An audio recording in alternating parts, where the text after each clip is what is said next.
القصيدة بأن دي سيدة هذه السيدة في مدينتها وفي كذا وفي كذا، عشان يدي القارئ مبرر لتكريس دالة المدينة داخل العنوان. ما تنساش ان فهو اداها بعد داخل القصيدة. انا مش هقطع. ادى المدينة بعد. المدينة مش مدينة المرأة. مدينة المرأة. انا مش هقطع. لكن في النهاية هتخرج في النهاية بتوحيد بين دلالتين، بين دلالة المرأة وبين دلالة المدينة ذاتها، لتخرج في نهاية القراءة بأن هذه المرأة المقصودة هي المدينة. هي المدينة والمدينة لا بس في نقطة. هي رؤيتي غير كده. طيب ماشي. رؤيتي غير كده. ماشي. طب استناني لحظة. طب شوف رؤيتي. استناني لحظة واحدة. ده له مردود بدائي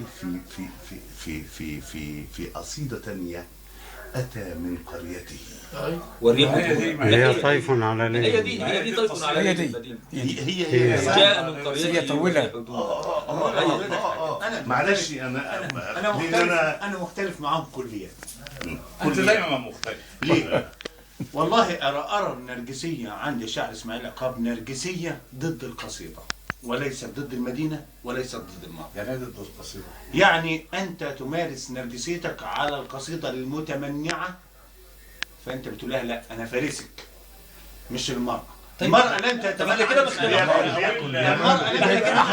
احنا عايزين دي. احنا عايزين احنا كده متفقين. المدينة استسلمت لإسماعيل عقاب. طب احنا كده المدينة وبقى فارس في المدينة. ده احنا كده فارس واحد. لا مختلف. احنا كده الرؤية ماشي. أنا النرجسية عندي أراها نرجسية على القصيدة. قناتين. هو في النهاية احنا مش بنناقش اسماعيل عقاب العاشق، بنناقش اسماعيل عقاب الشاعر. دي قراءة ثالثة. هو وده بينصب في قراءة المرأة. أنت قرأت القصيدة. أنا أرى إن المدينة لا تتمنى على ذلك. لا إيه؟ والمرأة لا تتمانع ولا إيه ولا مش صعب عليك. مش صعب عليك. لا صعب. المرأة المدينة ملكك، وأرى المرأة ملكك. إزاي؟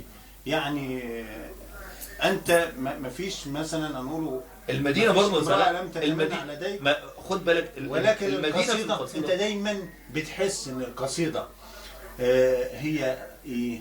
يعني فرصة مهرة صعبة جدا، محتاج إنك تروضها، فكل مدى بتستخدم معاها أداة الترويض. هذه الأداة اللي استخدمتها في الترويض هي قصيدة جميلة. هي كلنا بنصب. بعدين بترجع تتمنع تاني لك، فبتجيب لها أنت نوع تاني من أنواع الترويض، ويكون هذا النوع قصيدة أخرى، ثم تتمنع وتتدلل عليك فبتأتي بقصيدة أخرى. ماشي يا أستاذ. ويكون ديوان.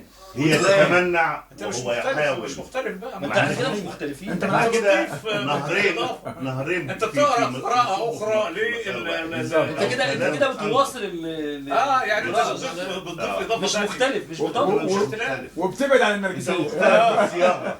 الأستاذ علاء مختلف في الصياغة.